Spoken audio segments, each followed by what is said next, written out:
যার যেখানে ক্ষেত্র আছে আমরা ওই জায়গায় ইনসাফ প্রতিষ্ঠার জন্য আমরা কাজ করব, ওই জায়গায় আমরা বৈষম্য নিরসনের জন্য আমরা কাজ করব। আল্লাহ আছেন একজন এবং তিনি অবিচারকে ঘৃণা করেন। প্রতিটা ক্রিমিনালকে সৃষ্টিকর্তা তার জীবদ্দশায় শাস্তির মুখোমুখি করেন। দুর্ভাগ্যবশত কিছু ভিকটিম জানতে পারে না, আর বাকি ভিকটিমরা জানে। একটু খেয়াল করলে দেখবেন যে যারা আমাদের উপর অবিচার করেছে তারা কিন্তু দুনিয়াতেই পানিশমেন্ট পেয়ে গেছে। এটা একটা বিষয়। এই অবিচারের বিরুদ্ধে আমার যে ছোট ক্ষেত্র যেটা আছে, এই জায়গায় আমি কাজ করতে চাই এবং যদি কখনো আপনারা বুঝেন যে আমার অতীতের ক্ষত আমাকে যন্ত্রণা দিচ্ছে, তাহলে আমাকে একান্তই ব্যক্তিগতভাবে বলবেন যে ভাই একটু থামেন, আমরা সবাই মিলে কাজ করব।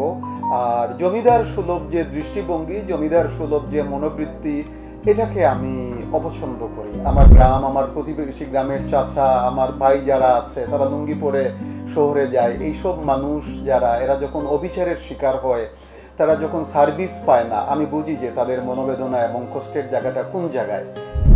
আমরা কাজ করা, মানুষের পাশে দাঁড়ানো এবং মানুষের মধ্যে একটা আত্মবিশ্বাস তৈরি করা, যে নতুন বাংলাদেশ এবং টেকসই বাংলাদেশ ভবিষ্যৎ নির্মাণ আমাদের জন্য খুবই জরুরি। একই জায়গায় বাস করি এবং আমরা কেউই গুরুত্বপূর্ণ না, আমরা সবাই গুরুত্বপূর্ণ। আমি দৃঢ়ভাবে বিশ্বাস করি একজন মানুষকে অসম্মান করার অধিকার আল্লাহ পৃথিবীতে কাউকে দেন নাই। পৃথিবীর সকল মানুষ সমানভাবে সম্মানিত, পৃথিবীর সকল মানুষ সমানভাবে গুরুত্বপূর্ণ এবং পৃথিবীর সকল মানুষ আল্লাহর কাছে সমানভাবে গ্রহণযোগ্য। আমি আপনাদের প্রতি একদম আমার মন থেকে আমি খুবই শুভেচ্ছা এবং কৃতজ্ঞতা জানাচ্ছি। কম সময়ের মধ্যে আপনারা সবাই চলে এসেছেন, আমরা সবাই হাসি মুখ।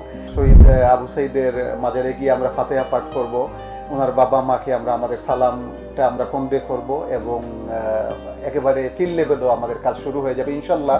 সরকার যে বরাদ্দটা রাখবে আমার কলিগদের কাজের সুবিধার জন্য, এইটুকু একটা শুদ্ধাচারী দৃষ্টিভঙ্গি নিয়ে ন্যায় ইনসাফের সাথে, এটা হ্যাঁ যেটা আপনি বলছেন নাম্বার 1। নাম্বার 2 হচ্ছে যে আবার সহকর্মীদের কাজের সুবিধার জন্য সরকারের কাছ থেকে অধিকতর বরাদ্দের জন্য আমরা চেষ্টা করব।